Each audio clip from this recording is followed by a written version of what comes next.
एक ले लियो जाहियो हला करे लेगे छोरा चुप चुप चुप काहू ले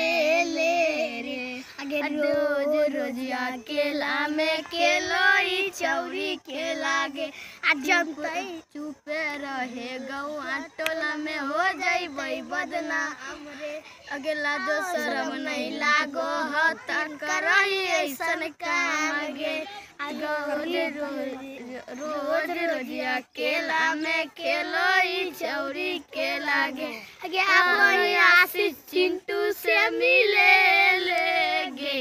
आगे आप आशीष राजा से मिले लेगे छोरा चुप चुप चुप ताहुले ले आगे आप आए है खातिर कोचिंग पढ़े लेगे आगे आप आए लिए कोचिंग पढ़े लेगे छोरे चुप चुप चुप ताहुले लेगे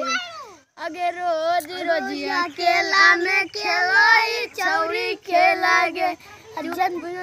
जनतई मैया मरतई बड़ी हो जैतई जामे लागे अब वही आशीष चिंटू से मिले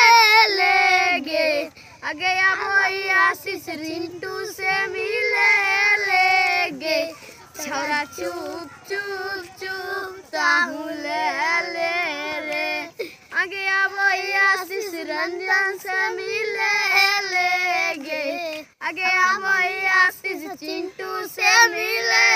लेगे छोरा चुप चुप चुप ताहुले लेगे आगे रोज रोज अकेला में केलोई चौरी के लागे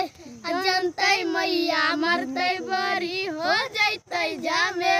रे आगे अब आशीष चिंटू से मिले लेगे आगे अब आशीष चिंटू से मिले ले